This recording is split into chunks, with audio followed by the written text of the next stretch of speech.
What's up, guys? Let's hang out for a little bit tonight.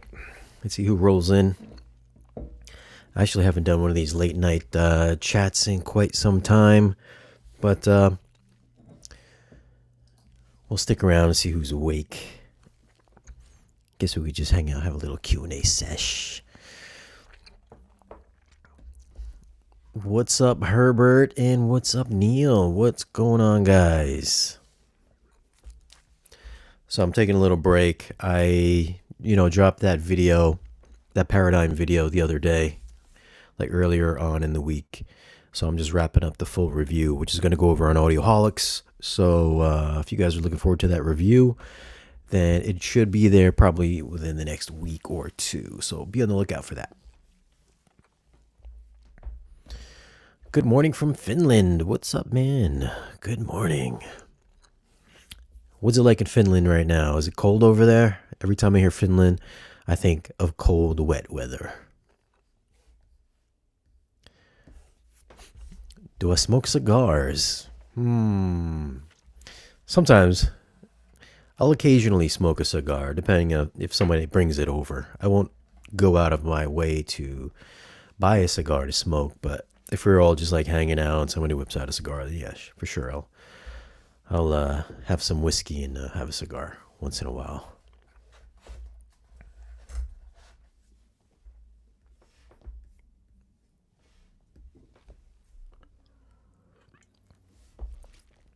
Here have Dirac dual bass management software that cost me $3.99. Woof.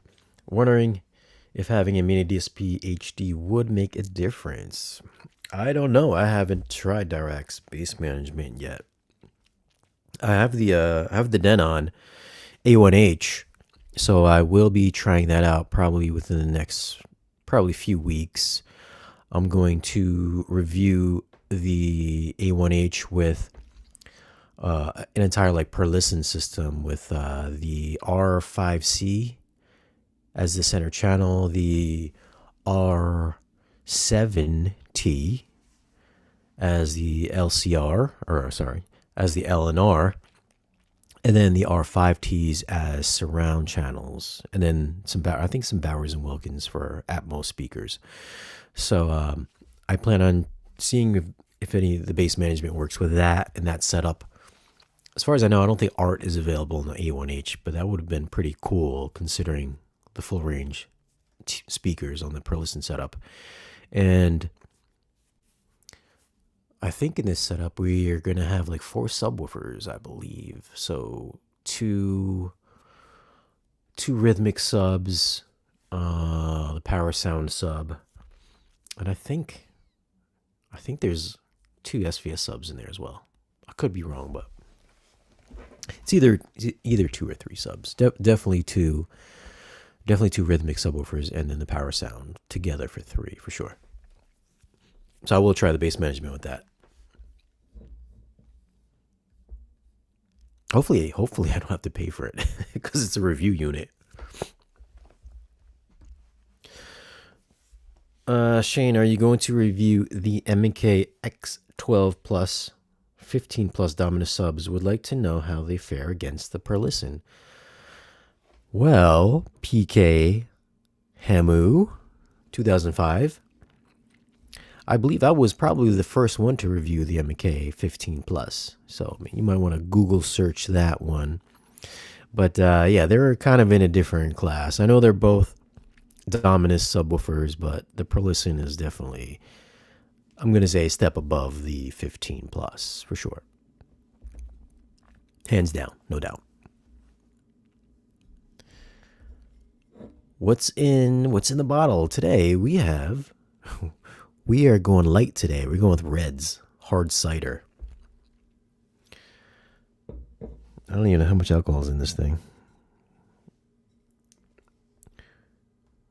I think it's like 5%, right? Yeah, so 5% alcohol in the Reds hard apple. I think my Heineken is like 6, so I mean I guess this is all right. How's that Parasound 13 sounding? Ooh. Listen, if I wasn't moving out of here in like 2 weeks, I would still probably have it in my system. So I only had it in for like a couple weeks, and then I got to send it back. So I wish I had some more time to spend with it. But hey, the past couple weeks has been pretty impressive. I listened to it yesterday one last time to wrap up the review. You know, I did my normal demos and stuff like that. So, like I said, stick around for the review. That's a killer sub, that's for sure. I love it. I love that subwoofer, man. I'm trying to think of a better subwoofer that size that's better.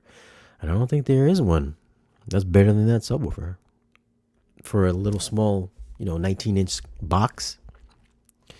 It's expensive, though. It's like, 5 G's. So that's kind of a tough sell, but I mean, if you value sound quality, then that's the winner. That's the winner for sure. Setting up your Trinov. Did you do it by yourself? Did you do any extra tweaking out of what the optimizer did? What mic did you use? What did I do? I think I only changed a couple of settings. I think I changed I don't know the exact setting.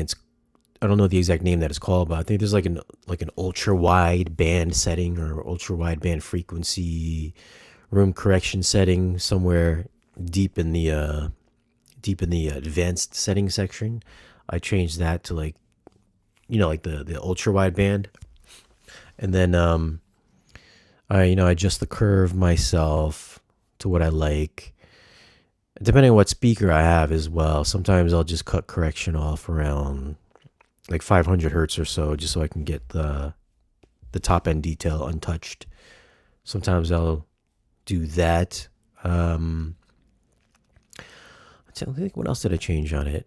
And then, I did add some PEQs to my subwoofers, so I will manually, with Room EQ Wizard, measure out my subs first, just to get everything all aligned, and then everything nice and smooth. And then I'll add the PEQ in, and then from there I'll run the optimizer. Then I'll recheck to see if I have to adjust any more PEQs on the subwoofer channel.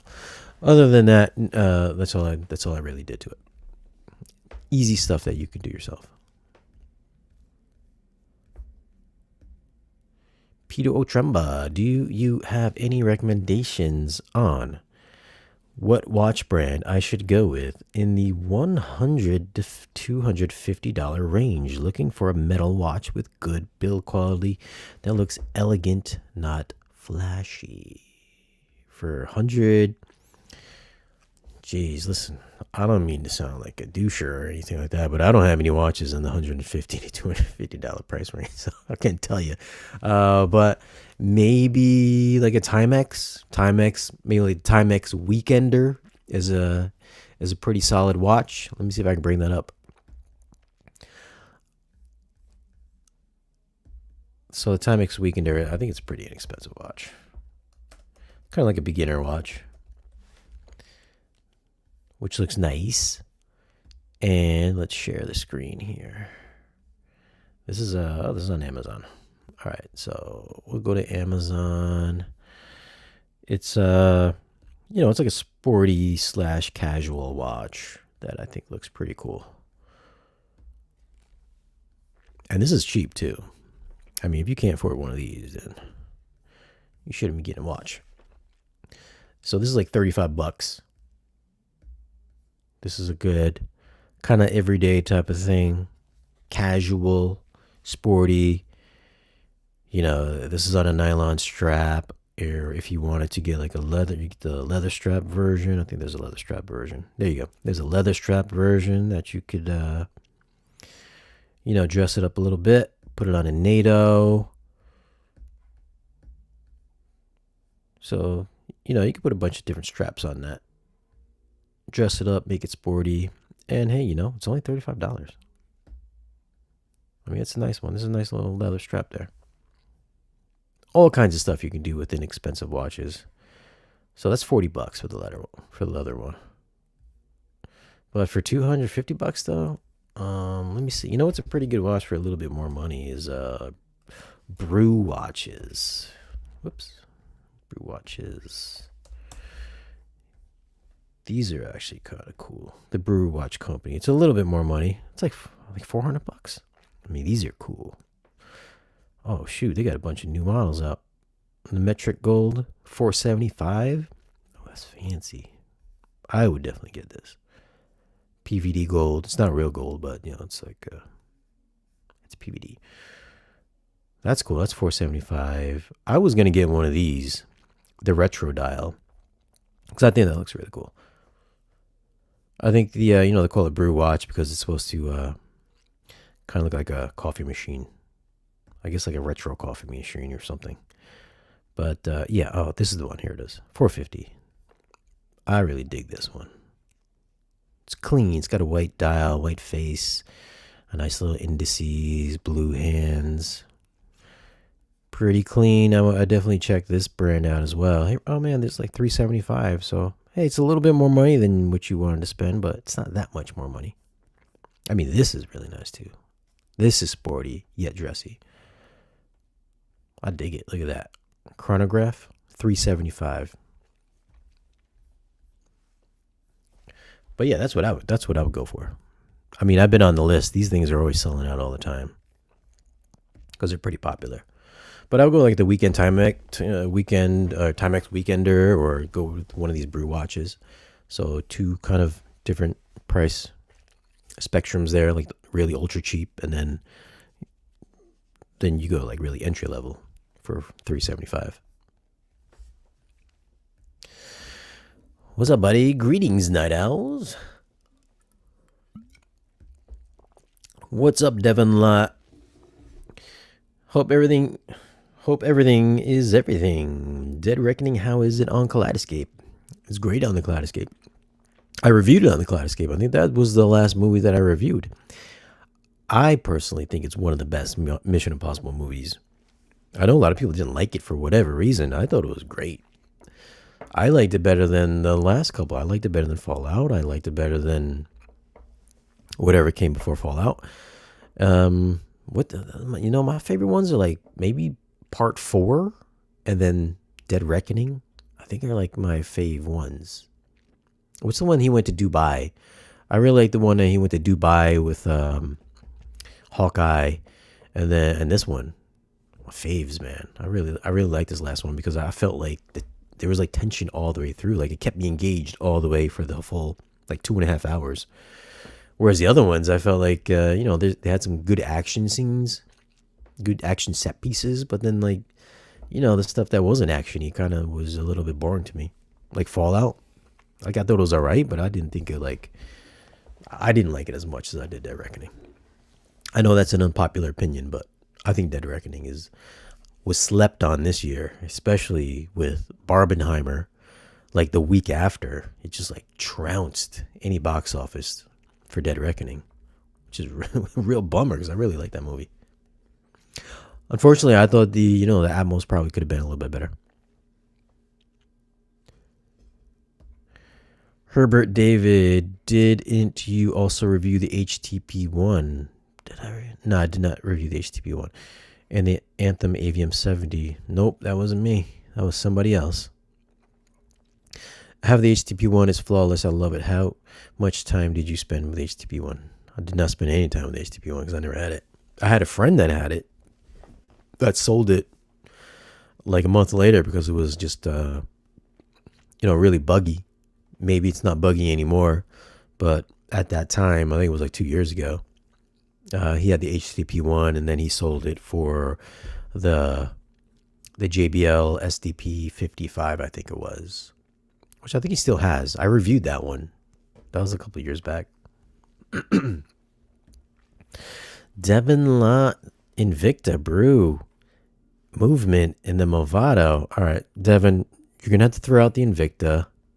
Throw out Invicta, throw out the movement watch. Maybe you can keep Movado in there, but I would go with the Brew first. Like if you want to get into watches, if you show up with an Invicta and a movement or a Movado, you're automatically going to be kicked out of the club. You show up with the Brew watch, you'll be welcomed into the watch club. And then from there, you'll move up slowly until you get into some really good stuff. But if you get Invicta movement and the Movado, most people would just be like, yo, you've been shopping at Macy's. Did you watch Blue Beetle? What do you think of the mix? I did watch Blue Beetle. I watched it quite some time ago. I I was gonna do the review like months ago when it first came out, but I mean, there's like a couple good scenes, at least for the Atmos mix, where it was pretty active, pretty dynamic. But for the most part, it's been kind of following the latest DC trend of just like really static mix and not being that dynamic. I think if it wasn't like a Zack Snyder produced movie or directed movie, the audio just hasn't really been all that great for DC, at least. It was a fun movie. I like the movie. It's a good looking movie too. Ghost Protocol. That's it, man. I love Ghost Protocol. I also like Mission Impossible 3 as well. Like that's where, things started to really change. It started getting real serious because after 2 was definitely kind of campy, but then it really kind of just ramped it up. You got kind of serious in part 3. Plus, Philip Seymour Hoffman is the bad guy. Come on. How good was he in part 3?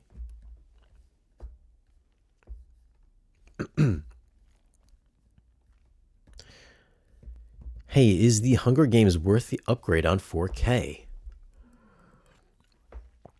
I think I've only seen part 2, so I haven't seen the other ones. Maybe I saw the last one, but that was like 4 years ago, 6 years ago, maybe. I don't know. I couldn't tell you. I haven't seen those movies in years. I didn't particularly like any of them except for some of the action stuff in part 2. But is it the Hunger Games? Yeah, that's where they go and they kind of fight each other, right? The kids. Yeah, I think I only remember 2.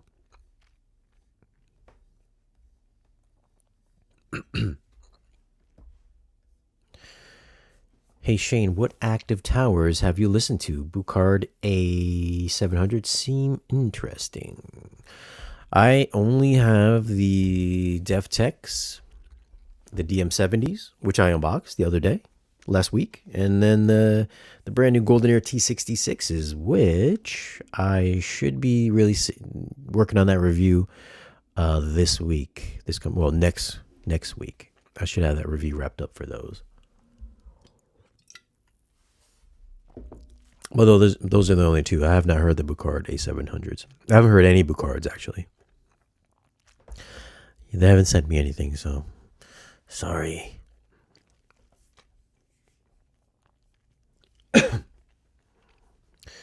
What else? I'll look into that. Peter Otremba. I use mini DSPs for my subwoofer. Well, let's see what else we got here. But I did review the the Paradigm XR13. So I don't know what's going on with YouTube lately, but usually my subwoofer videos do really good. So I don't know, man. I didn't even get 5,000 views on that Paradigm sub, and it's like one of the best. It's one of the best subs out there. I don't know if Paradigm is popular or something like that, or what the deal is. But I got more views on the XTZ subwoofers than I did on the Paradigm, which is like, that blows my mind. I don't know how that even happens. But like only 5,000 views, like 4.8 thousand views or something like that on Paradigm. It's nuts because that subwoofer is just as good as the little Per-Listen subwoofer.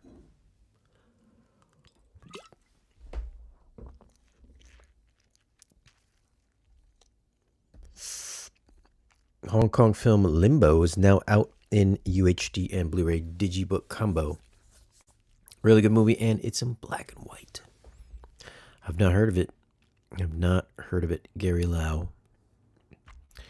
Greetings from Sydney, Australia. Have you got any new release 4K?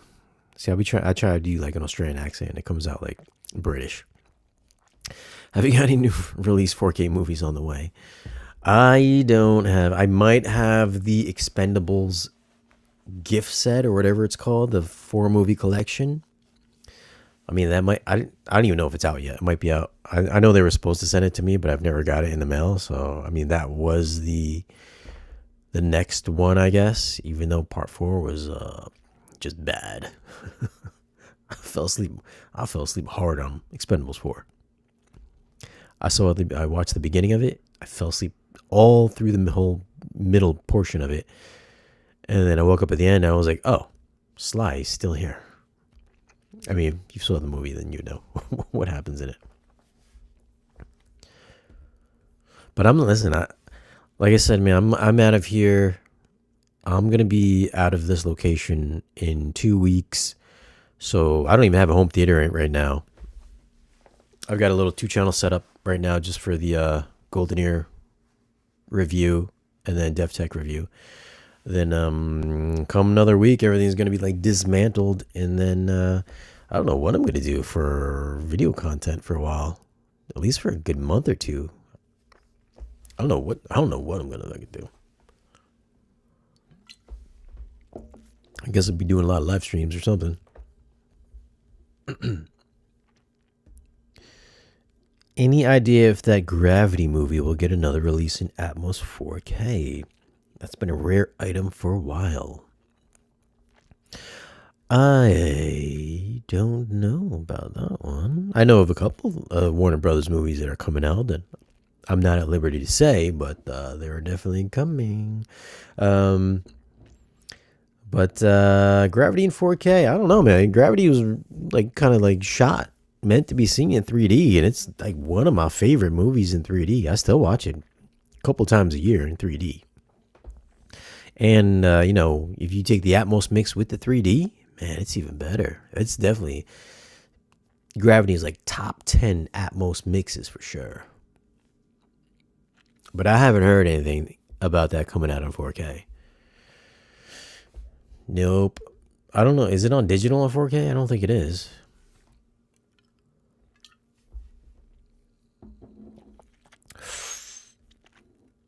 Did I buy a house? Well, I certainly didn't buy an apartment. But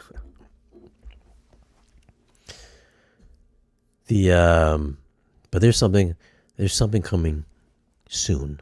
I'll have an update soon. Maybe not soon, but sooner rather than later.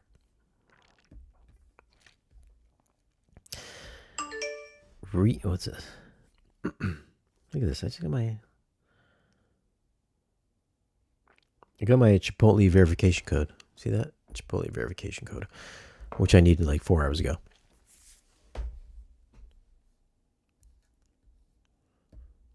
Are you looking forward to Oppenheimer 4K Blu-ray?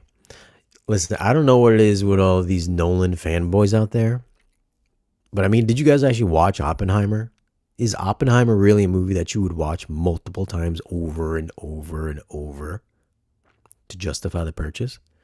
Is it because he just shot it in IMAX? Because the movie was all right. Was it one of his best movies? Definitely not. I'm going to put Oppenheimer, I'm going to put it in the same category as I would put it with Dunkirk. And to be honest with you, I haven't even seen Dunkirk yet because I found Dunkirk so boring. I can't get through it. I've tried to watch it in like portions in like 10-minute, 20-minute increments. Dunkirk, I just can't get through it. I just have no interest in it. It's like, I find it incredibly boring. I mean, the sound mix is all right for a 5-channel mix, but goddamn. But then Oppenheimer, man, I dozed off so many times in Oppenheimer. I don't know how many times I checked my watch. Like, I know what happens at the end. But man, the hype with Oppenheimer is insane. The shit wasn't even that good.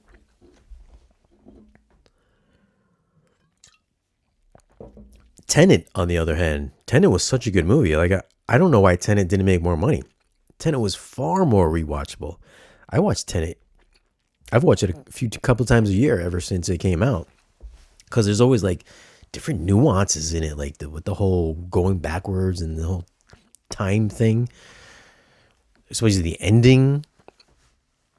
Who's Robert Pattinson? There's like so many different angles in that movie, so much nuance in that movie. Whereas Oppenheimer is just like a drama. Yay, you get about 3 minutes of the bomb. barely anything about any the victims in the movie. You get like a couple scenes, I think, a couple like still photos or something like that of the victims in the movie. But other than that, it's like I was like, okay, like are you guys really that hyped up for Oppenheimer on 4K Blu-ray? If you really are, type it in the comments because I would really like to know what the fascination is with that movie. Like, why do you think it's so good? Tenet, far better movie. Let's go. Best Christopher Nolan movies. I'm gonna say my top Christopher Nolan movies. I would have to say my top one.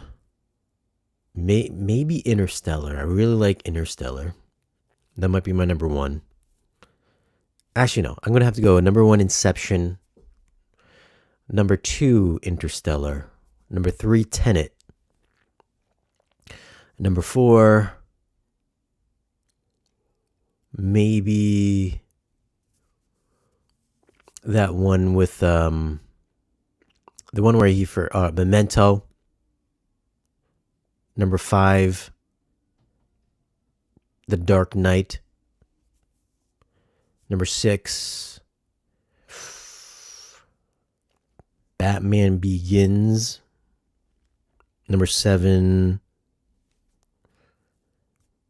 probably Dark Knight Rises. Number eight would have to be Dunkirk. And then Oppenheimer would be my least favorite Christopher Nolan movie. Oh, I totally forgot. Prestige. Okay. So I'm going to swap. I'm going to move Prestige up right above The Dark Knight. So Prestige and then the Batmans, which would be The Dark Knight and then Batman Begins and then Dark Knight Rises. And then Dunkirk, and then Oppenheimer. Oppenheimer being the least. I'm never gonna watch Oppenheimer again. Not even on 4K. I'm not gonna watch it. I'm not even gonna review it because I just found it boring.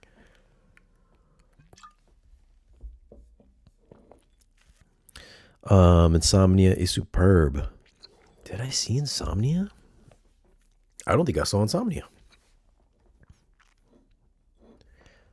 Did he review? Did he direct that?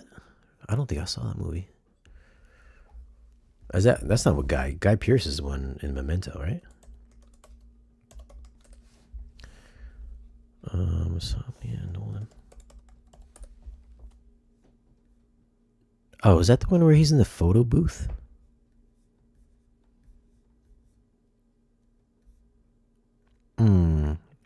Dude, I don't recall watching Insomnia, to be honest with you. Maybe I did see it, but I definitely don't remember it. Yeah.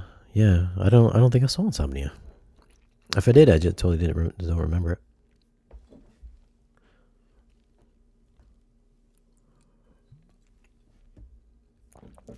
I am due to the morality of a man who created the world breaker. That being said, I agree slightly with your list. Slightly.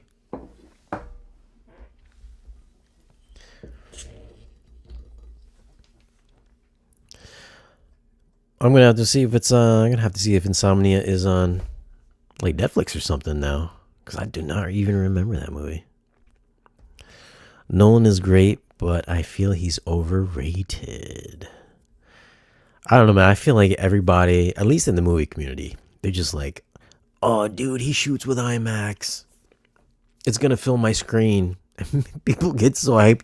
People get so hyped up about that. I don't get the attraction, but okay.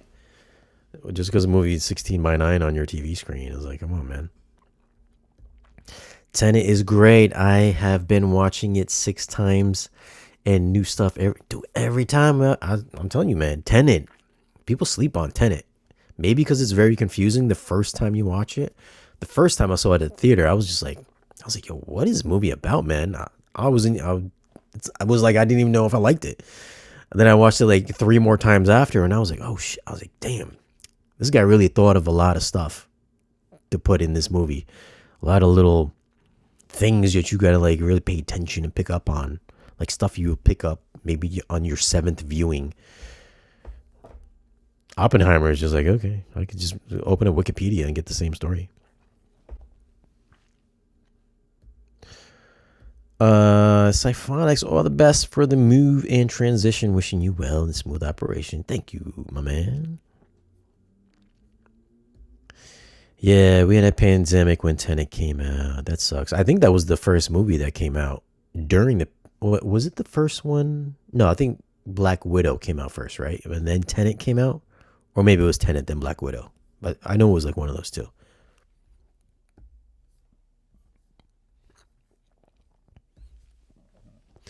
Do you still rock the F18 subwoofers from Rhythmic? I do not. I haven't had those in like a couple of years now.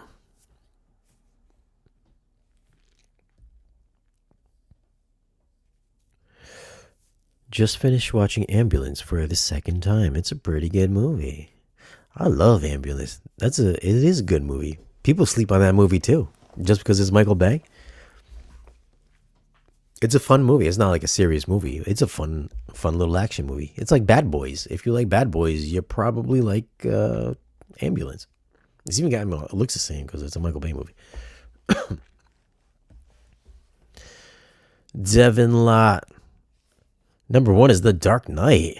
Number 2 is Inception. 3, Tenet. 4, Interstellar. Okay. No, except for The Dark Knight. Except for The Dark Knight. I don't think any of his Batman movies are really that good, personally. I mean, I really like Matt Reeves' Batman movie because Batman was in it for like 90% of the movie, and then Robert Pattinson or Bruce Wayne was in it for like a few minutes. I was like, yo, that's a Batman movie I can get down with, because like every time I've read a Batman comic book, he's usually Batman for the whole comic book with some little side scenes with Bruce Wayne, but usually he's Batman. He's off on his adventures doing Batman stuff. And that's exactly what the Batman was.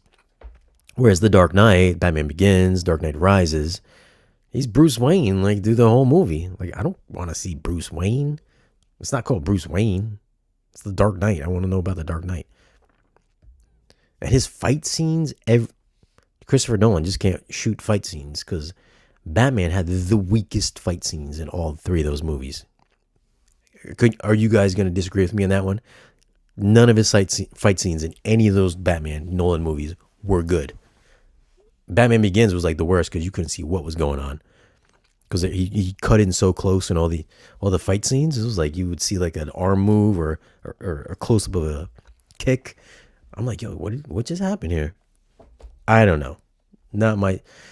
Those Batman movies just didn't do it for me. And I hated the costume. The costume looks so whack. The little different pieces, little armored pieces everywhere. I was just, nah, man. That's. I mean, the only good thing about those movies was the Joker. Other than that, didn't like it, man. Nolan's Batmans are mid, 100%. Listen, I would watch the 60s Batman more times than I would watch Nolan's Batman movies.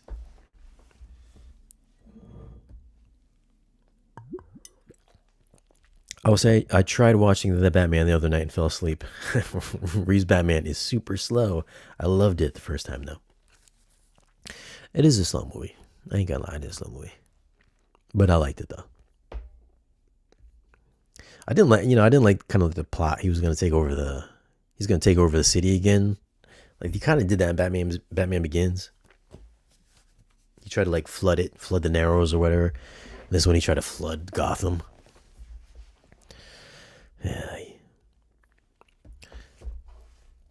What's this? But they are reference level discs. The Batman is a reference level disc. The Nolan Batmans are not. Have you seen Batman Begins? That is far from reference. If you think it's reference, you are blind. I mean, the IMAX scenes in part 2 and 3 are pretty good, but they ain't no reference level though. Audio ain't even that good either. I mean, it's a 5.1 mix. It's not it ain't as good as a top quality Atmos mix. It's okay for a 5.1 mix, but no, the audio is like okay. The audio, like the music, the soundtrack, top notch, but not the audio mix on those movies.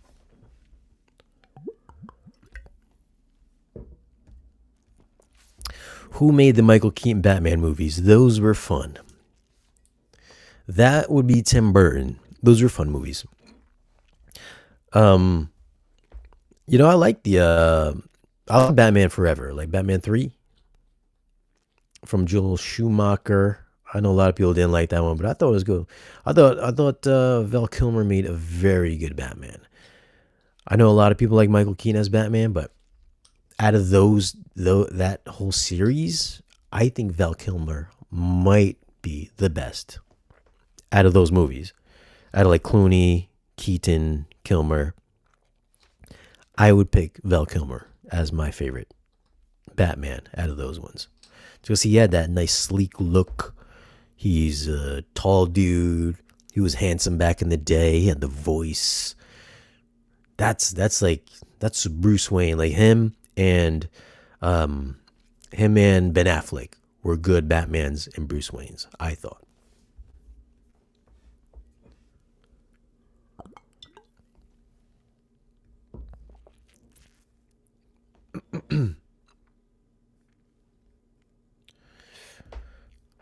Batman Begins is the best superhero origin story film of all time, in my opinion. Second being Raimi's Spider-Man. I don't know, man. Is Batman Begins the best superhero origin story? I would venture to say the original Christopher Reeve Superman. Still my favorite origin story for a superhero. I try to think of other ones, but like nothing really pops into my brain that really sticks out for me. I can't really see Batman Begins because it was like, I don't know. It's like Bruce Wayne Begins.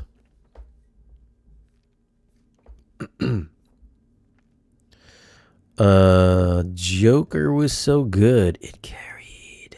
Which Joker? The Joker movie or the Joker, like in general, in The Dark Knight? George Clooney ruined his career as Batman. What? No, he didn't, dude. He did all those. He did all the Ocean's movies. I don't know. Did that Batman movie come out after the Ocean's movies? I don't think so. I think it came out before. But those Ocean movies were great. I don't think he did anything to his career.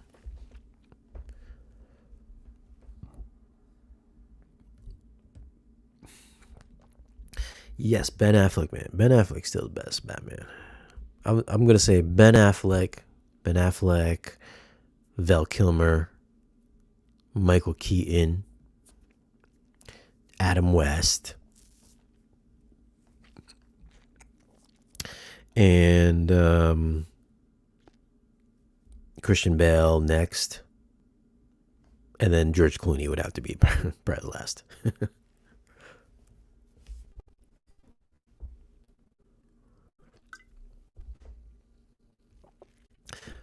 Until Frank Ocean redeemed his career. You mean Daniel Ocean? Danny Ocean? Oh, here we go. This guy, I recognize this guy.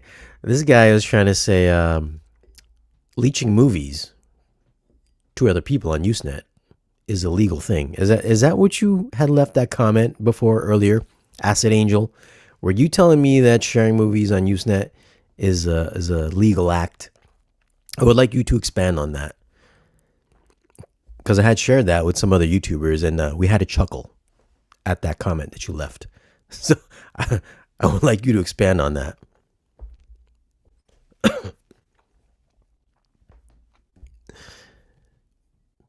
But yes, we do agree that Oppenheimer was boring, though. Carson Bragg, Ben Affleck looks good as Batman visually, but his delivery is subpar. What? I'm waiting for the day Dark City comes to 4K. You know whatever happened to that guy in Dark City? What is his name? Rufus Sewell or something like that. I think it was. Like he was kind of supposed to be like a big deal back in the day. I don't know what happened to him though. Rob Suave, yo, what's up, Shane? What's up, Rob Suave? I know I'm late to the party, but anyone who's interested, I heard that Aliens will finally be released in 4K soon. No release date yet, though. I think Cameron said himself that he's got his catalog coming out soon. I think I read that somewhere.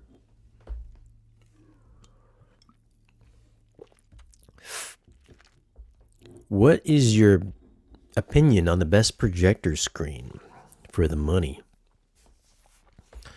Best projector screen for the money. I don't know. How many screens have I owned? I've owned like the Elite screens. I've owned Silver Ticket. I guess BenQ screen, and then Stewart screens. Obviously, the Stewarts are good because they have really good uniformity. I mean, I haven't reviewed anything with like a positive gain, like a +1, +2, or anything like that. I've always had like 0.1 because I have a dark room. Unless we're counting ALR screens, then that's a little different though. But I like the Stewart screens because they've always been very clean. Some of the cheaper ones have a little, I don't want to say dirtiness, like they just don't seem as white, I guess you can say, as the Stewart screens are. Like some of the cheaper ones, they maybe you might be able to see the texture a little bit more, or just the texture on the screen not as uniform. That's the difference kind of between like a really expensive screen and a real budget screen. So it really depends on how much you want to spend as far as like best projector screen for the money. I mean, because you can get like a Silver Ticket screen for like $200, $300, and it'll do the job perfectly fine. It'll still look great, and you probably would never even notice unless you had like a $4,000 screen next to it. So, I mean, it depends on what your budget is, really. I mean, when I first started out, I had a Silver Ticket. It was like $240, and I had that for like years. I had that at the beginning when I started YouTube. It was a Silver Ticket screen.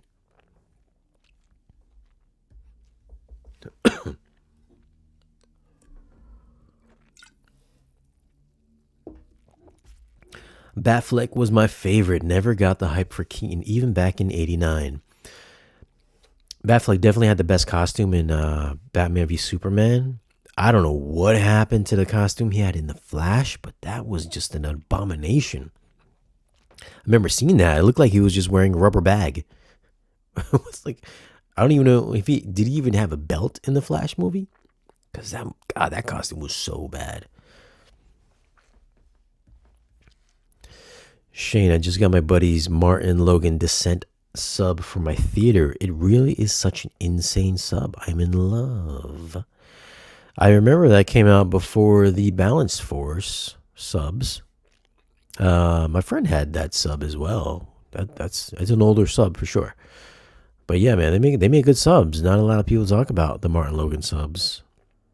Oh, by the way, I only got like 4,000 views, guys, on my Martin Logan's home theater review. Did you guys even watch that video? So strange. Meanwhile, XTZ got 41,000 views, and Martin Logan only gets 4. But might as well. I don't know what's going on YouTube anymore. My view, I don't know what's going on my views in YouTube, but geez, I don't think I've been changing anything in my videos. Are you still going to buy physical media? Am I still going to buy physical media? I'll be honest with you, I haven't bought physical media in forever. If I have physical media, it's usually they give it to me. Like the studios will give me a copy of it to review. But I actually I haven't bought movies in a while. Not true. I did buy Titanic 3D when the re-release came out to the theaters. So I did buy that. That was maybe a few months ago, so I did buy that on eBay. Cost me $26. And what else? What else might I have bought that I can remember?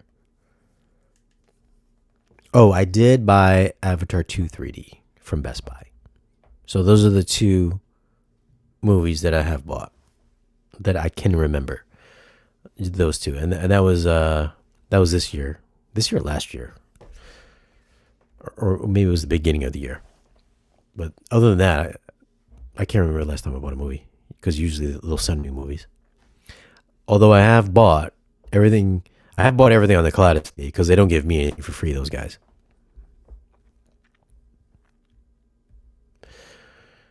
I have Aliens in 4K. Not worth it though. Aliens in 4K.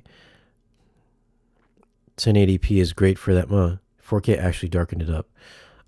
Oh, this is Acid Angel. I'm gonna tell you something, Acid Angel. Your Aliens in 4K. If we're talking about the Jim Cameron one, that you probably picked up on Usenet with all your seeding or leeching buddies, that is actually not a real 4K version. That's actually a bootleg version. So I probably wouldn't have put that out there for people to know because they're gonna know that you're downloading bootleg stuff. so there you go. Off the corner, just called you out on it too. So you gotta stay off. Listen, if you're gonna download movies illegally, at least get the real stuff. Don't get the bootleg stuff, please. That just says to me you don't even know what you're doing if you're pirating. You're still a pirate. You're not even Jack Sparrow levels yet. What's up, Shane? Question: Martin Logan ESL or Perlison R series? You had both, so curious on your take. No subs, 2-channel only. Man, that's a tough one. Man. Personally, like if I was going to buy one of those speakers to own forever, I would go with the Martin Logan. I would go with the ESL. I don't know if this I don't think it would be the most accurate sounding speaker, but it would be a personal subjective take for you, or for my own personal subjective take. I would say Perlison is probably a little bit more accurate to the presentation, but I think the ESL gives you just an enhanced, very ethereal take on sound because it's so transparent, it's so delicate sounding. I think it's just more detailed sounding. Some people don't like that dipole effect from the front and back firing from the electrostat panel, but I think it sounds. I think electrostats are like the best sounding speakers. My own subjective take, personally, but for me, that's what I would do. Now, if I was going to build a home theater, I wouldn't build it with an ESL. I would build it with a Perlison. But for music only, I would go with the ESL.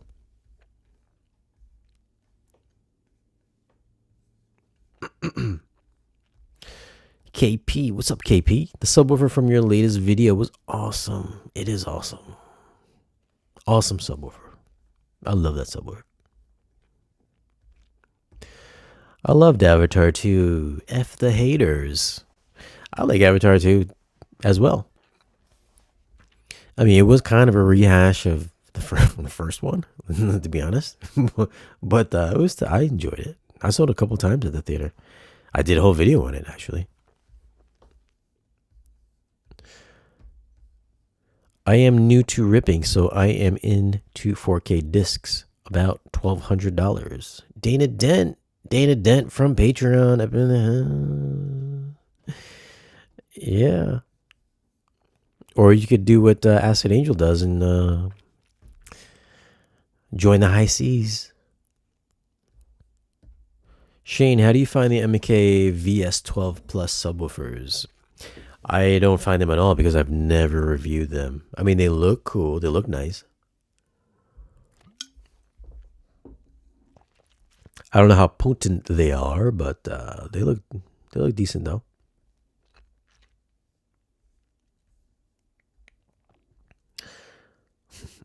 Have you heard?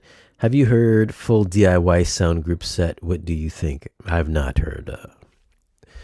I'm trying to think of any DIY stuff that I've heard. I don't think I've heard any DIY stuff. I'm sure they're fine though. I know Kyle from Life of Bliss. He has like a whole thing. He has like a whole system made from that stuff. So yeah, I don't know. I would never own it because I would never want to build my own speakers. I'm far too lazy for that. Not that I couldn't, but I'm just far too lazy for that.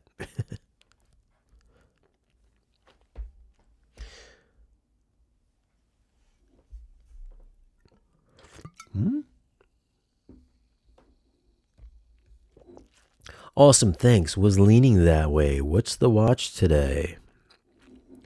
Watch today. Oh man, this is my go. This is the go-to. This is the go-to. We are rocking the. What are we rocking today? Oh, we are rocking the Explorer. Reference 12470. If you're interested in picking one up, 12470. Explorer. You can't go wrong. You can't go wrong with an Explorer. You can dress it up, dress it down, wear it with shorts, wear it with a suit. It's the perfect all-around watch. It is a little bit expensive though, so there's that.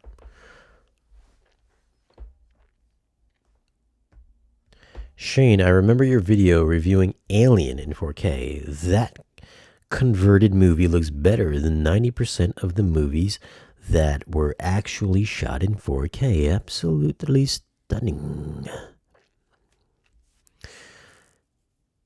I did review that movie a very long time ago. Yeah, honestly, I don't remember what it looked like. I don't think I saw it since I've reviewed that.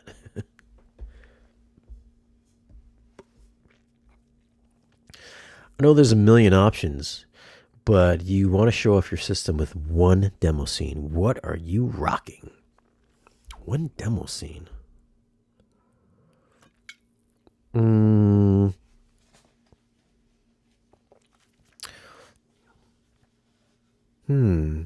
I don't know, man. I'd really have to think about that one.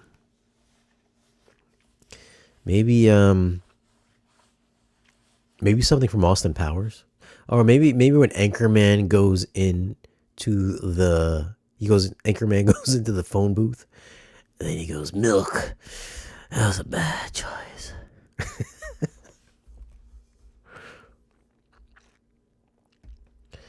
I own 2 DIY hammer subs designed by Steven Smith of Home Theater Gurus. Hits hard down to 17 hertz. Best bang for buck is going DIY. I suppose.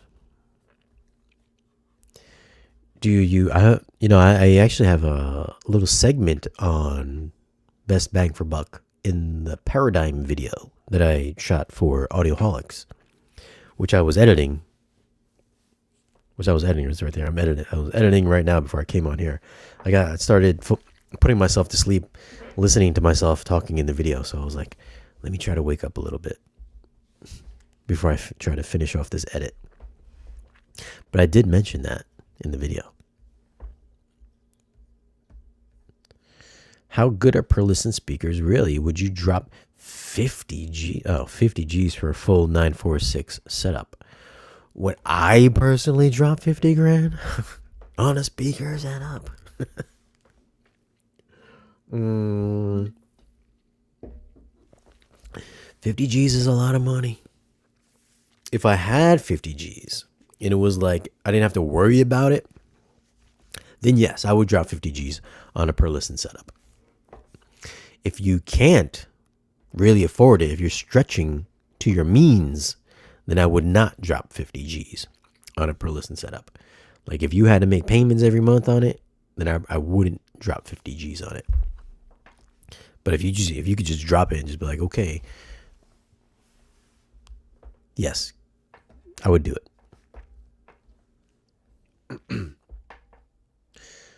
What we got here?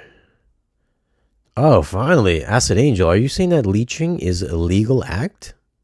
Are you saying you can leech movies between people, and that's That's a legal thing to share movies if you're leeching movies.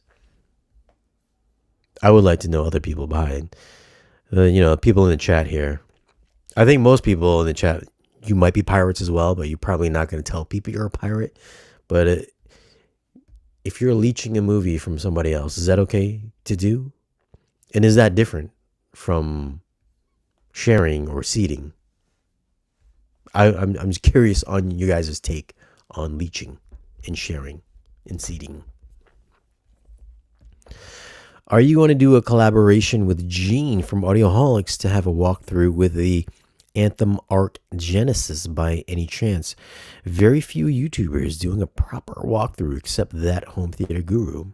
I'm pretty sure Gene did an Arc Genesis walkthrough. Let me text him right now. I'm pretty sure he did. Didn't you do a video on Arc Genesis?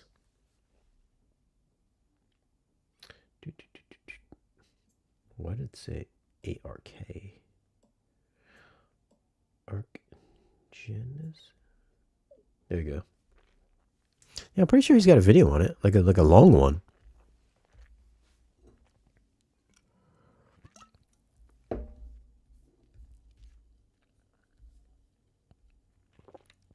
Wouldn't have the first clue to do what Archangel does. Should I learn?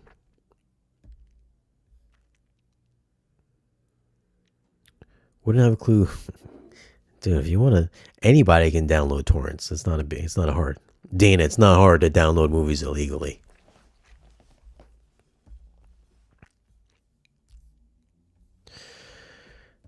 Redcliffe 1 and 2 are also great movies to show off your home theater. Redcliffe 1, is that the Crane movie? Gene does have a video on Arc. Yeah, I thought so. I'm pretty sure it's like a whole walkthrough or something like that.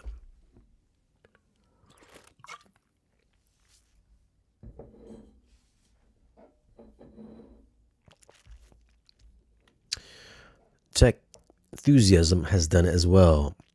The only Arc Genesis that I have is for the subwoofer, and that's like there's not like a whole ton of settings in that. I don't know if it's different for AVRs and processors, but for the subwoofers, for the subwoofer,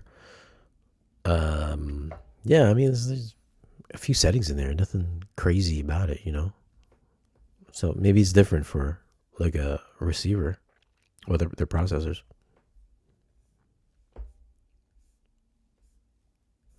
Do we not have any other pirates in the chat? A great demo scene is the opening battle scene from Revenge of the Sith. Oh, now that you bring that up, what's also really, it's very memorable for me. Now that you bring up Revenge of the Sith, is the beginning. Speaking of piracy, do you guys remember when Revenge of the Sith first came out, and that work print came out, and it was like the entire movie came out, like, what is it, like a month or so before the theatrical release came out? And it wasn't like perfect, but for the time, it was as perfect as it was going to get. And I know I shouldn't have watched it, but I did watch it before I saw the actual movie. And I was like, well, this is good enough to watch on my Samsung like CRT ultra wide 16:9 set. And I was like, wow. But then I saw it again at the theater, and I remember the intro where they were in the ships. I don't know what the name of the ships are. Just that whole thing where they're just fighting the Star Destroyers, and things just blowing up and everything like that, and then they land the ships into the bay, and then R2 pops out. Like, that whole thing was just like awesome. I remember just the first couple minutes, and the bass notes at the beginning was like bong bong bong, so good. That's definitely a memorable thing. Every time somebody brings up Revenge of the Sith, that's the only thing I think of is like that first 5 minutes.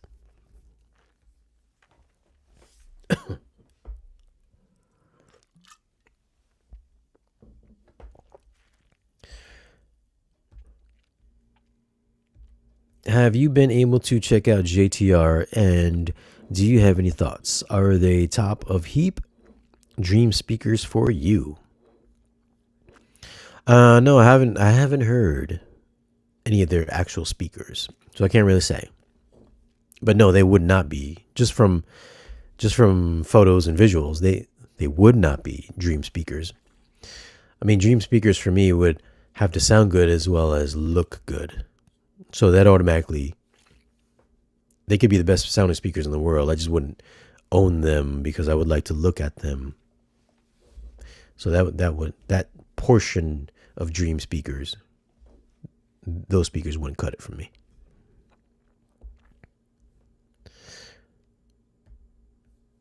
Star Wars Return, Revenge of the Sith. Yep, and I still have it. Are you talking about you got the bootleg version? You got the original bootleg version, Devin?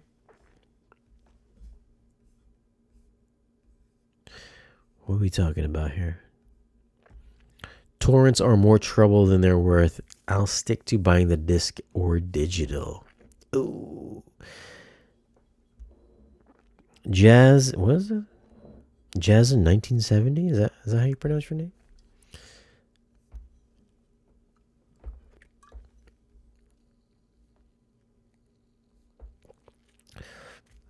Jedi Starfighter.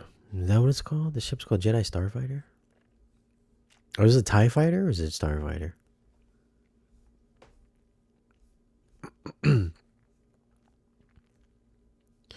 Red Cliff.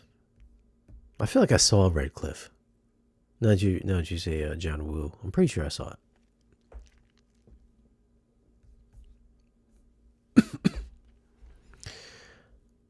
Acid Angel, are you still trying to tell us about Usenet?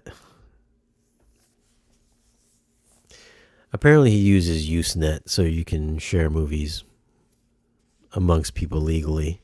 I'm trying to get you Acid Angel to share with the folks what how's it legal to share movies, because I'm curious myself. I'm pretty sure you can't share movies legally.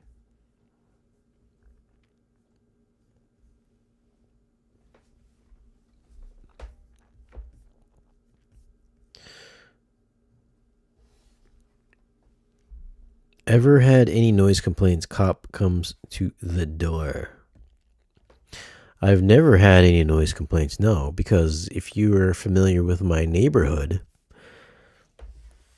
there's always either reggae that often plays till 4 a.m. in the morning, or there's some kind of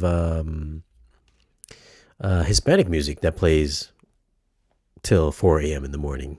So me watching movies is for a couple of hours, not that big a deal. I might be disturbing somebody upstairs or downstairs, but honestly, those guys don't really care. Whereas my neighbors will light up the entire block with their music. So me watching a movie for a little bit, not big of a deal. Like, my neighbors have never cared before.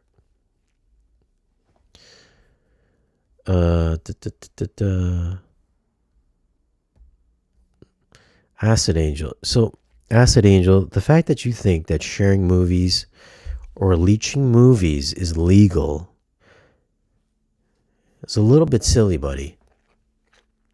The fact that you even thought that Aliens, that your bootleg copy of Aliens in 4K was real, lets me know that you don't even know that sharing movies or leeching movies with other people that you haven't paid for, that you think that's legal. Come on, man. You got to get with the program, buddy.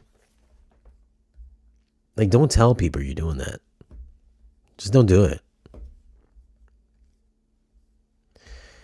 Oh, super chat. Thank you for the super chat. Really appreciate it. Really appreciate the super chat. Buenos ondas. Really appreciate that. Super chats are welcome. Shane, love your channel. Are you an 8K believer for the future? A lot of people bash it as unnecessary, but I saw the LG Z2 8K OLED in store and it blew me away. Picked up the Samsung 85-inch QN900C. Am I a believer in it? I am a believer that there will be a successor to 4K. I'm a believer that there will be a successor to 8K, and so on and so forth.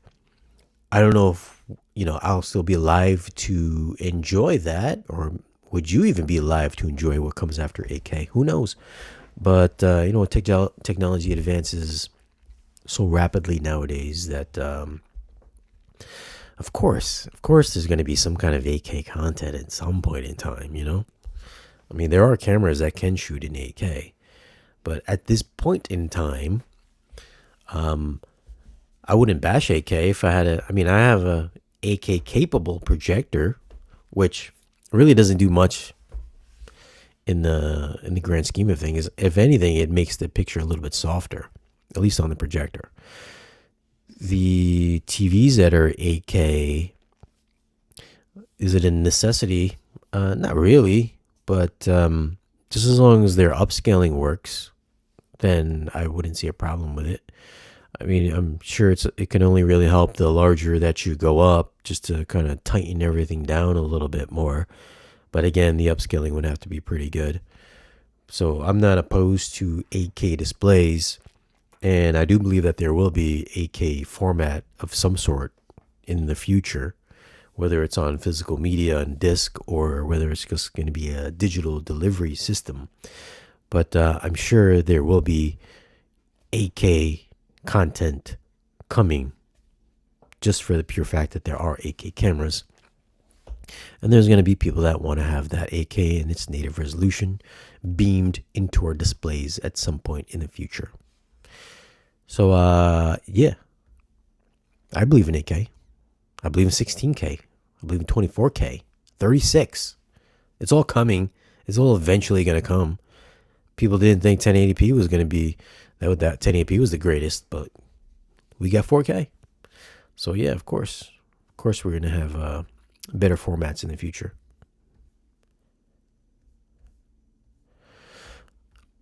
And thank you for the super chat. Mike Tyson by TKO. Are you in Connecticut? Did I see that somewhere? Whereabouts? I am in Connecticut. 100% in Connecticut. For how much longer, I don't know. I'm going to be outside of Connecticut in 2 weeks. I'm going to be in New York. After that, we'll see. Shane, go look it up. You can chuckle at it all you want. If you want me to send you how 1202 works in relation to buddy. Can guys in the chat, could you please tell Acid Angel 111 that sharing movies is an illegal act. If you don't pay for your movie and you are spreading it through other people who have not paid for the movie either, you are stealing the movie, bro. What? Why do you think that is a legal thing to do? I know that you have 44 terabytes or 22 terabytes of movies that you have loaded up on Usenet, which are illegal because you haven't paid for it. You might have paid for your internet or whatever the services that you're paying for, but the way that you're getting these movies, that is not legal, dude. I don't know why you think it's legal. I don't know why you even think the Aliens 4K copy that you got is real. But you got to know that it's not legal to procure these movies that you haven't paid for. That's not legal, dude. Chuckle all I want. I mean, that's just the truth. Everybody in the chat will tell you the same thing.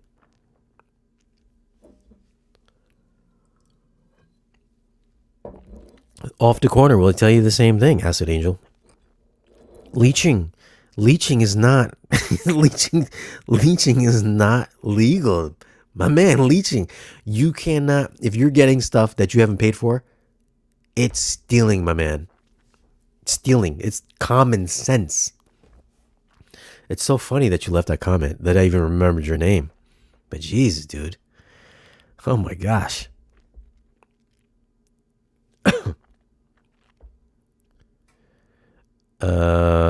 Yeah, special formula 14. Oh my god, dude, you got to be the worst network engineer ever if you think stealing is legal. You got to be the worst.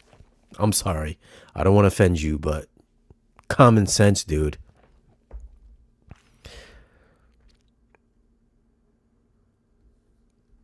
Key content is hard to find. Neil Hansen, Shaman. I'm in Long Island, New York. Oh, dude, I'm going upstate, so I think Long Island's like 4 hours away. I'll be up in the Poughkeepsie, Rhinebeck, Kingston area, so a little bit further from Long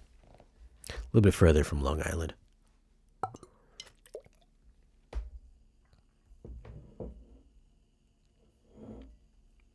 Mm.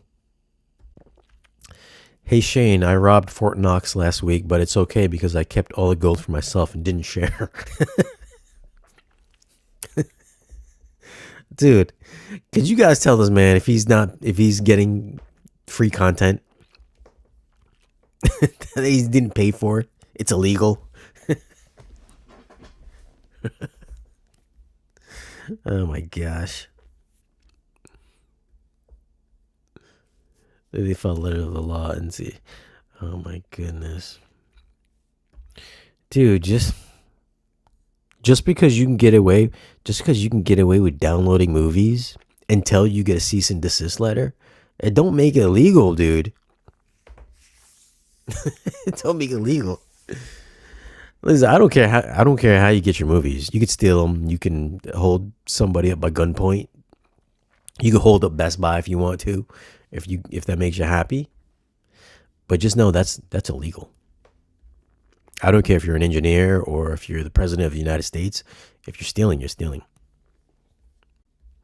Until that happens, the law says it's legal. Oh, okay. So you're one of the guys. Every thief is like, it's okay until I get caught. Makes total sense now. It's all right because I haven't gotten caught yet. Oh gosh.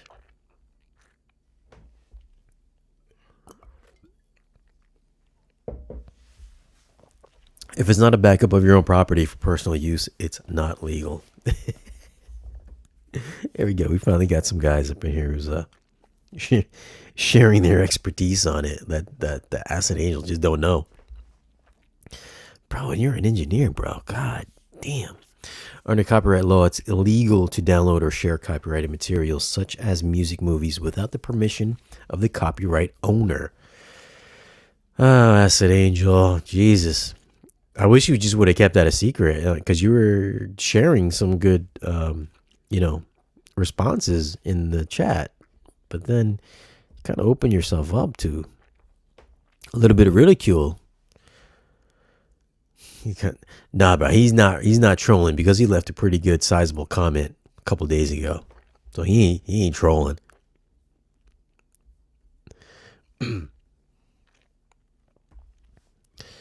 Your actions when downloading or sharing files are traceable and could result in significant financial penalty to you. Very true. So again, oh, here we go. Dude, come on, stop. You need to stop, Acid Angel. So again, Shane, I mentioned it earlier. Chicken or egg problem here. Someone has to share first for people to leech. Sure. Oh my gosh. My gosh. Dude. I can't even say. Can't even elaborate anymore. Can't elaborate. This guy just thinks I'm just gonna get. I can steal a dozen eggs from the grocery store, but if you guys don't catch me, it's okay.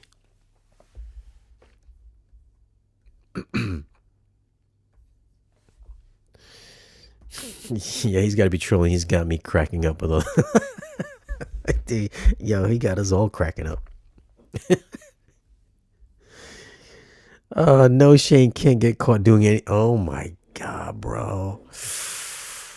I really hope this is the only criminal act that you're doing in your life. I really hope for your sake, this is the only criminal thing that you're doing.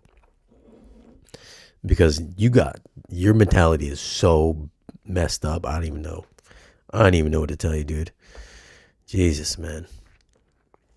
I'm not here to give any like life advice or anything like that. 'Cause I'm here talking about technology and entertainment. But if this is the way you're thinking about stealing, what else are you doing in life that's illegal?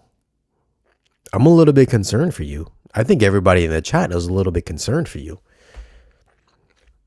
Goodness, don't bring this up in the public forum again. At least not on like YouTube. Maybe keep it in the Reddit or something like that. But Jesus, man, you're like in a live forum where people are just responding to you live.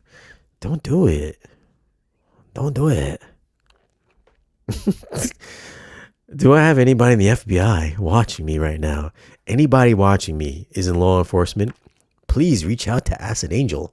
Give him some tips on life.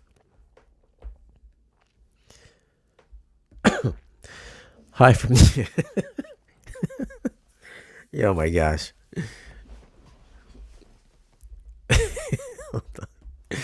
Well, now we know who the FBI warning was for.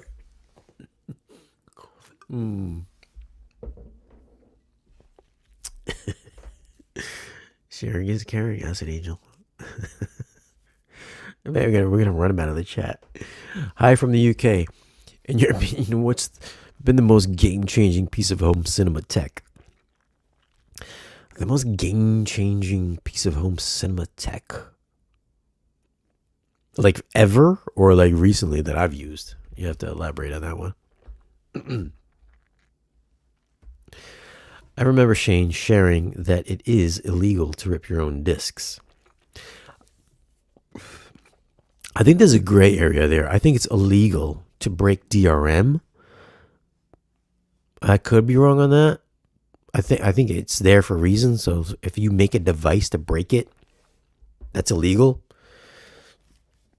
But then it's like you're allowed to back up your own content for yourself. But then at the same time, DRM is there for a reason, and you're not supposed to break DRM, which is the copyright protection. So I think who's right and who's wrong? Like, you can back up your own movies, but you have to have a device that breaks the copyright protection so you can back up your own movies. So I mean, what's the right answer for that one? You know what I mean? Because if you are breaking the copyright protection just for yourself to back up your own stuff, I would think that you are actually breaking the law by breaking the DRM, which is supposed to be unbreakable or not supposed to be broken. Maybe somebody else in the chat knows the little intricacies of that one, but I know it is illegal to break DRM. I mean, that's why it's there. But then again, they say you can back up your own stuff. So what's right? What's wrong?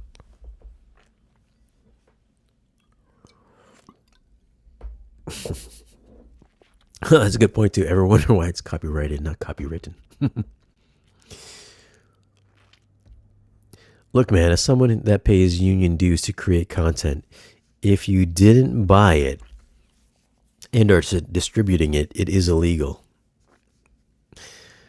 Your Acid Angel, you got a lot of guys here just telling you, man, you doing the wrong thing. You just doing the wrong thing, dude. You got PJ just told you right now exactly. I'll read it to you one more time. I'll read it to you myself. Look, man, as someone that pays union dues to create content, if you didn't buy it and you're distributing it, it's illegal. So I don't know why you think you're correct. I really don't know.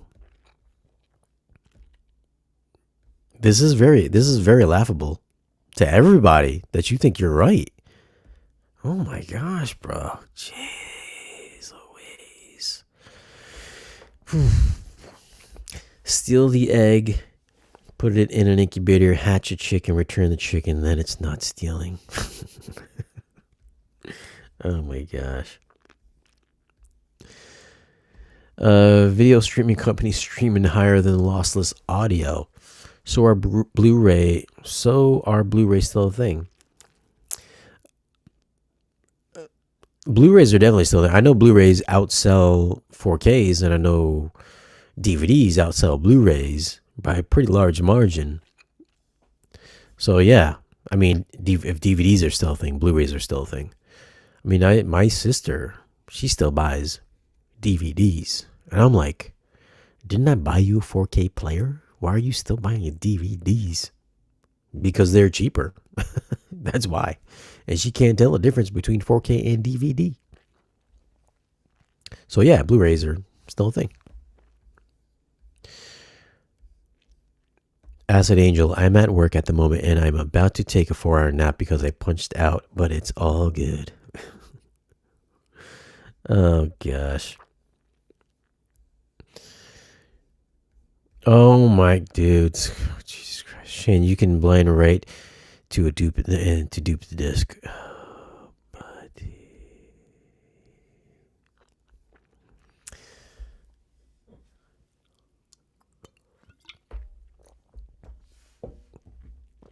What's your opinion on anamorphic lens? Why are damn dude, when I get a new place, I'm gonna need a new anamorphic lens. Oh, that's gonna sting. That's gonna sting. Those suckers are like 10 grand.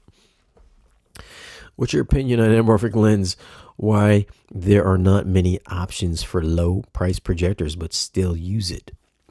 I mean, you can get used lenses for a couple $100. I mean, you gotta go on eBay and search for it. Maybe search some of the forums, but you can get some anamorphic lenses.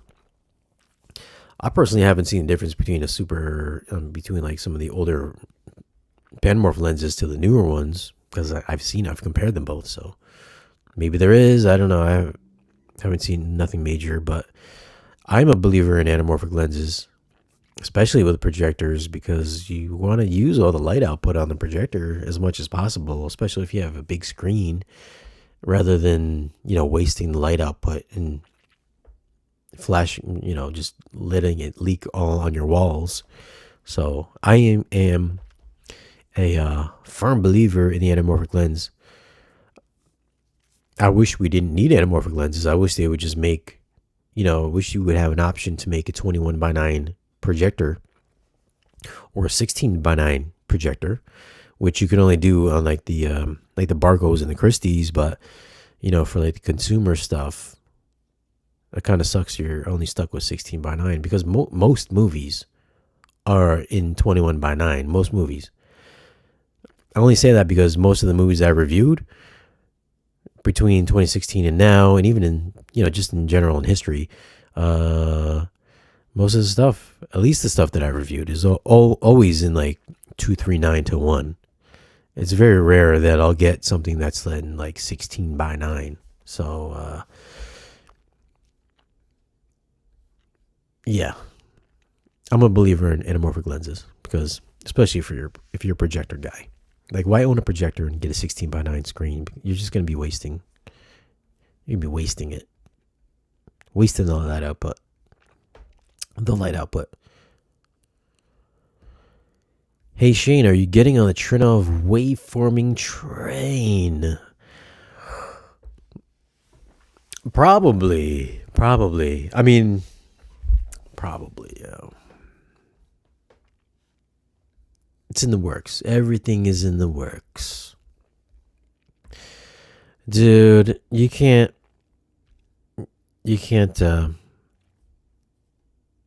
steal stuff, my man. You can't steal stuff, okay? Stop trying to justify your action of stealing material. This is not working. I mean, we have a guy here in the chat. We have a guy here, PJ. Clearly, he's in the industry. He knows what he's doing. Correct. Illegal to break DRM. However, the physical copy you own, if not DRM, is yours to back up. See, there you go. The physical copy that you own, if it doesn't have any DRM, which is pretty much nothing if you're buying an actual Hollywood movie, is going to have DRM on it. I mean, if you got something, I can't think of, maybe something from PBS or something like that wouldn't have DRM on it. Maybe, I don't know. Maybe Mr. Rogers has a disc that doesn't have DRM on it. But if you get something like Warner Brothers, like Star Wars or something, and you own it and you backed it up, that would be illegal. You're breaking DRM. You're not supposed to break DRM. It's there for a reason. So is it illegal to upload to Plex? I think that's a question for you, Acid Angel. Acid Angel, is it illegal to upload to Plex? You're probably going to say no.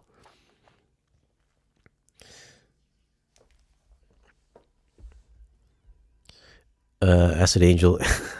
Acid Angel is on acid, apparently.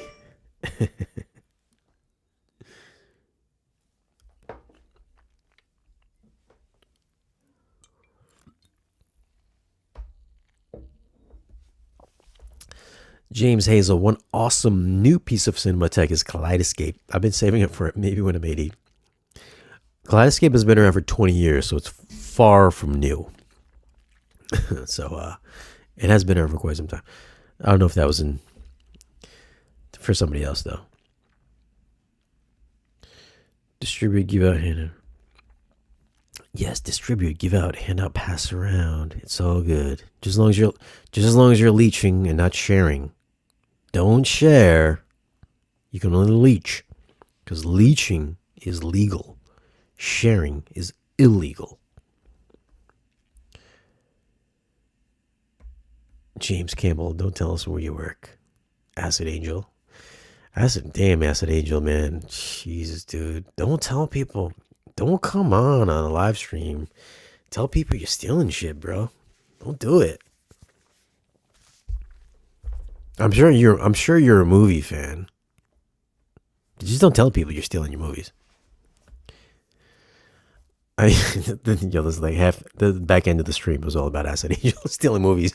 I used to try to convince myself that ripping my own box games. I try to convince myself that ripping my own box games but not sharing and seeding the files made it completely legal. I was just trying to hide the fact that what I was doing was wrong. What I was doing is illegal.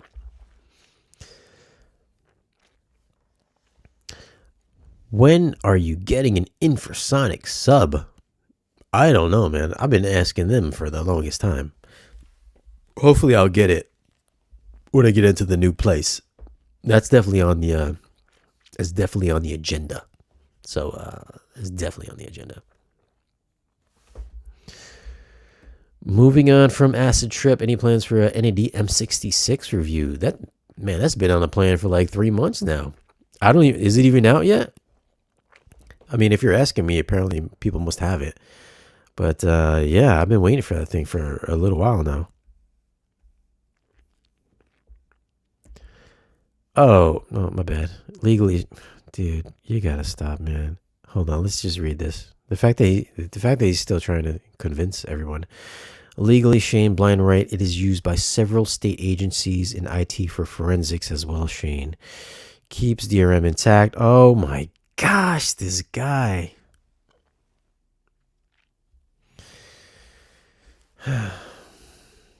Dude, if you didn't pay for the movie, you're stealing it, buddy. Stealing it. I don't care if you got DRM intact or not. You're stealing the movie if you didn't pay for it, dude. You're stealing the movie. What's the matter with you? You're stealing. If you didn't pay for it, you're stealing. Have you seen the Marvel's Echo trailer? Really great sound edit for testing your system. I have not seen it in my theater, but I have seen it on the iPad. And let's be honest, the show's gonna suck. It's gonna suck.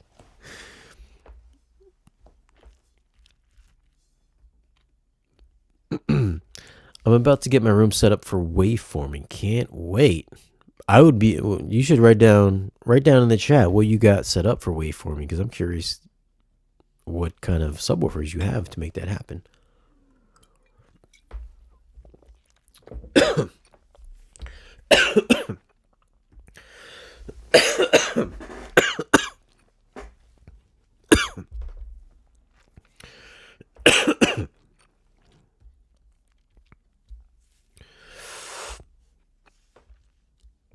Have I seen Kaleidoscape options used? Starting to feel like I am wasting money on a server and players. ZPD and now Zidio still have the Magnetar.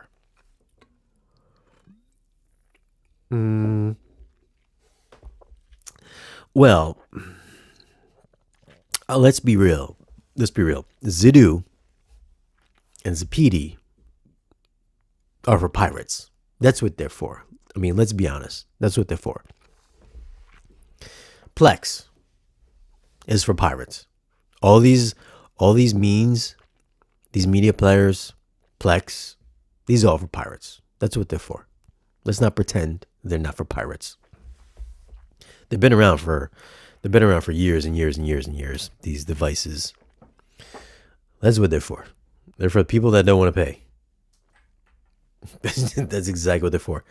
They want to download movies from Usenet legally, or they want to BitTorrent movies, and they want to put them on these devices for the highest quality. And that's what they're for. That's really what they're for. And then you have the devices like the Zapidi Ripper or the Arvolution Ripper or whatever, which is still an illegal product. You really shouldn't be making a product that does stuff like that. Part of the reason why they can't sell it in the US because of the copyright DRM laws. That's why you're not seeing the Zapidi Ripper that I did review, why they no longer sell it anymore. And then the Arvolution DVD Ripper, Blu-ray Ripper. That's why they can't sell it here in the US because of the copyright laws, because it's illegal to break the copyright on a disc. Even though it's super easy, anybody can still do it, and you can get the software that does it for, super cheap. Or if you can what does this guy call it? Blind duping or whatever it is. That's what these devices are for. And everybody that's always just like, hey man, I'm gonna buy 44 terabytes to back up all my movies. You're buying 44 terabytes because you're a pirate. You're probably stealing your movies. Or then you have the way of going to Kaleidoscape, which is a lot more money, which costs them money because it is illegal to just back up your discs to break copyright. So they have to pay for these. They got to pay the studios to get rights, to get their copyright approval and permission. So all that stuff, all that security, and you don't see people backing up Kaleidoscape movies very often, if ever, because the DRM that they're using must be so good that nobody has broken it yet, like a decade or more. So I mean, that's why it's expensive. It's expensive because you have to have the upkeep on that. You have to have employees and all that stuff. All the stuff that you guys just see is like, I can get Plex. I can just back up my own movies. I can download movies. It's free. There's stuff like they got to pay people. That's why this device is so much money. They got to pay Hollywood and all that. That's why it's so much money. If you can get around that fact, that would be the best way, especially with physical media dwindling down a little bit. The Kaleidoscape would be the best option to get your content in a legal manner that isn't on Usenet or leeching. That would be that device. Of course, it's not for everyone. Most people in the world would rather steal their movies. But that would be the best way to get it legally. If not, digitally streaming it from like iTunes or something like that, or Peacock or whatever. So there's that way to get the best quality. Would be that device. It's just very expensive. Although it is a lot easier. You don't have to back up your movies. You don't have to get a ripper. You don't have to deal with the ripping if it doesn't have the correct keys at that specific time for that software to break the DRM, which is a thing. You don't lose discs if it's in your You ripper for too long and it gets too hot and it blows up in your disc tray. That could happen as well. It's just easier if you have the means to get a cloud escape. If you don't have the means, then continue doing whatever it is that you do. But if you have the means to get a cloud escape, get a cloud escape. Shane, about a year ago, I started a Facebook home theater meetup group called Tri-State Home Theater Group. Our members are from New York, New Jersey, Connecticut, and now Eastern PA. We are 43 people and growing. New people welcome. Oh, dude, that's nice. You should send me an email and maybe we could shoot some videos or something like that. So that'd be interesting. I would hope that there's some good theaters that's in your group. So, my email is always in the description box or is always in the about page on my YouTube thing, main page. I'm going to, and thank you for the super chat, by the way. Thank you, Neil Hansen, for the super chat, for the $9.99 super chat. Appreciate that. I'm going to a screening of Jackie Chan Project this Sunday. The organizer had to pay the distributor who have theatrical rights to screen this film. There you go. Look at that. You got to pay, man. You got to pay. Acid Angel, you have to pay. Could you imagine?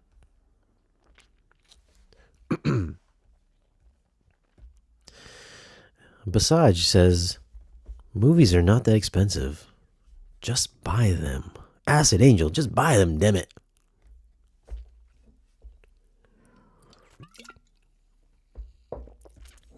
Who said anything about movies, Shane? Blind right can be used for software. Okay, so software, movies, music, whatever. X-ray discs, whatever you want. The blind right comment wasn't about movies. All right, listen. It doesn't have to be about movies. I mean, whatever this you're talking about, if you're using it for everything that's not movies, music, or whatever, it sounds like you're still stealing. It sounds like you're still stealing. You got to get around that, dude. If you're not paying for something, you're stealing. If money doesn't leave your hands, you're stealing. I'm looking at the Ascendo, the 18x2 for waveforming. Oh. Are you going to mount those on your... Oh, they're pretty shallow. Yeah, I think they're pretty shallow, right? The 18s? Yeah, it makes sense. I have thought about that myself. Damn, upstate New York in time for the winter snow. You're brave, man. CT's no joke. My upstate New York weather is another level. Jokes aside, hope it goes well. I'm not going to move to New York. I'm going to be there temporarily. So I'm probably most likely going to be back in Connecticut probably in like January. So temporary thing until we get everything situated with the location here in Connecticut. So it might be a little sparse on content for the next month. We'll see. I don't know how I'm gonna handle that. But last year, winter was like all right. I mean, I don't think there was any snow last year, was there? Maybe like once. Did it snow like once last year? At least in Connecticut, I don't think it really snowed. Or maybe I just don't leave the house enough to really notice.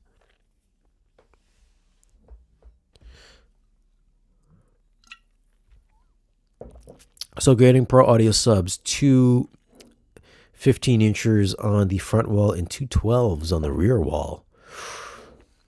If I'm not mistaken, if you're asking me about waveforming, or are you just talking in general? Pro Audio subs 2x15. I guess Bill Mars is not talking about waveforming. Room is 14 by 21 by 9. That's a good size room. Yeah, that's a good size room. Yeah, that could work, sure. I don't know how deep Pro Audio subs go, but I wouldn't mind hearing something like that. Hearing a setup like that. Oh gosh. No, wrong, Shane. A lot of people don't want to change discs and look after them, and we want child wife friendly. What is that? What is that in regards to MW? Happy to pay, but give me one box that does everything Netflix Prime Kscape. Not Disney. I don't know. Is there one box that does everything? I'm not sure.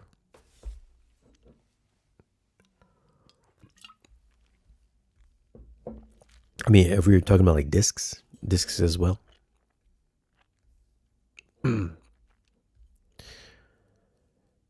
What are the things you look for in an HDR tech demo? Is there anything that you feel is missing from HDR demo material? Is there anything missing?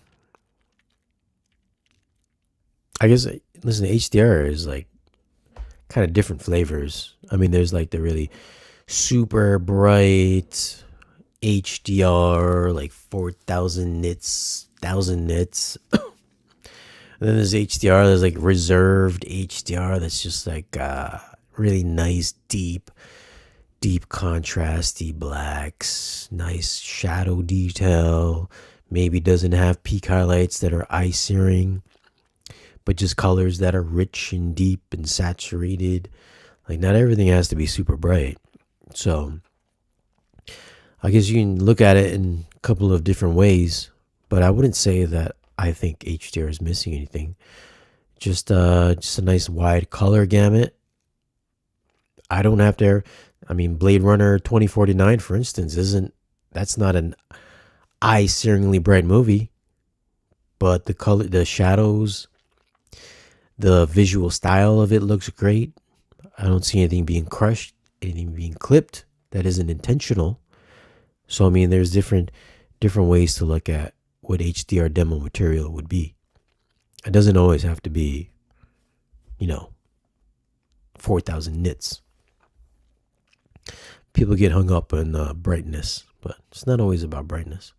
Just like subwoofers, people get hung up about loud and deep bass, but they forget about there's nuance as well. So there's nuance in bass, there's nuance in HDR material. I guess I'm late to the game and thought I could start ripping my collection and have a nicer interface as I look for something or to watch a scene of a particular movie. The best way to watch a particular scene or to make a playlist of particular scenes would be on a Kaleidoscape.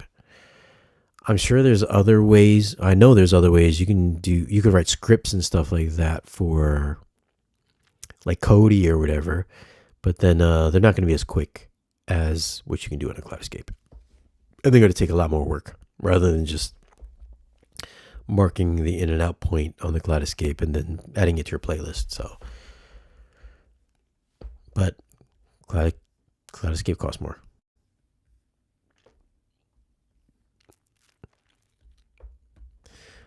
I don't want to get help. I don't want to go help my kids and wife every time they want to watch a movie. Well, get a Kaleidoscape. No, Shane, the DRM you are referring to on Kaleidoscope was defeated long ago. I have not seen any Kaleidoscape movies ever being shared anywhere. So, haven't seen it. Sorry.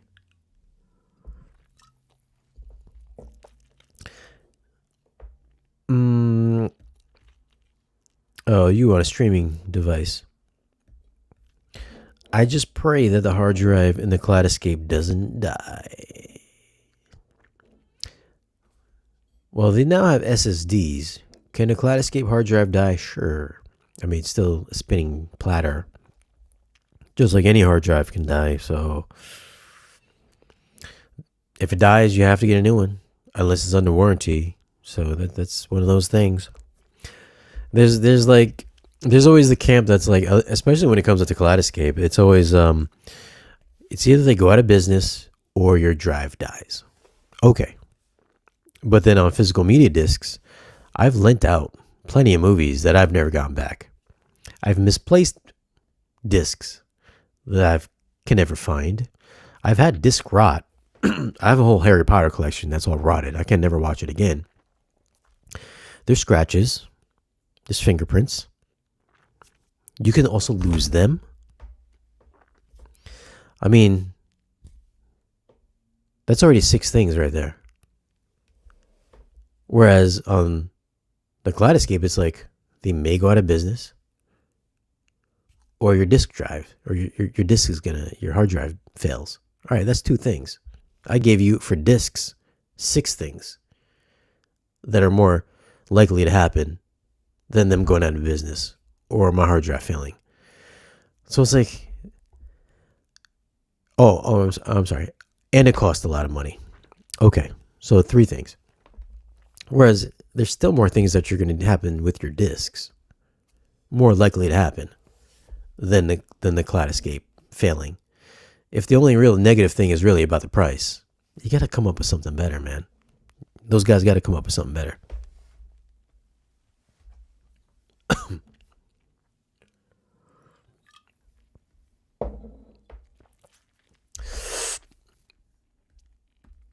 I've had disk rot on some HD DVDs that I have.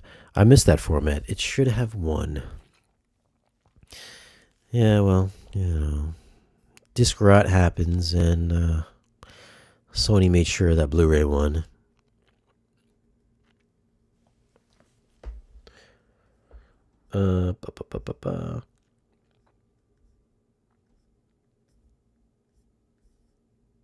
Man, this is all just Acid Angel really trying to. He's really enforcing the fact that it's okay to share movies.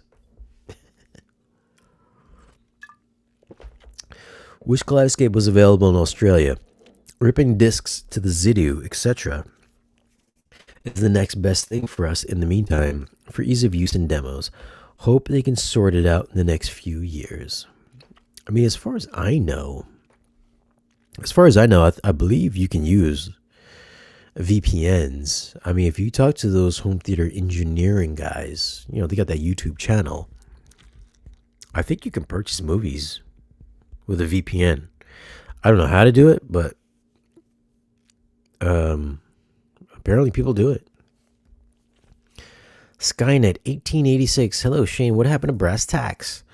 Well, he gave up YouTube a couple of years back, and then I don't know. I haven't heard from him in the past year, so I can't really say. He just stopped YouTube, and then I haven't heard from him in the past few months. So I don't know. He just moved on.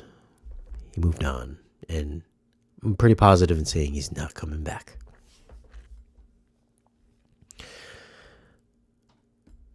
Oh yeah, Andrew. Yeah, you said that already. Well, what time is it here?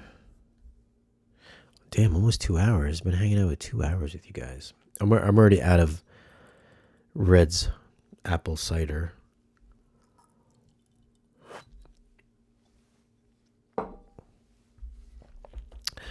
If you guys are not subscribed to the other channel, let me bring it up really quick, which is Dynamically Challenged, which is my other channel.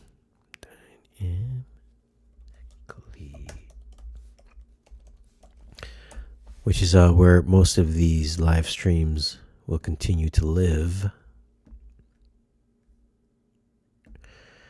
So I'll put it down here in the chat.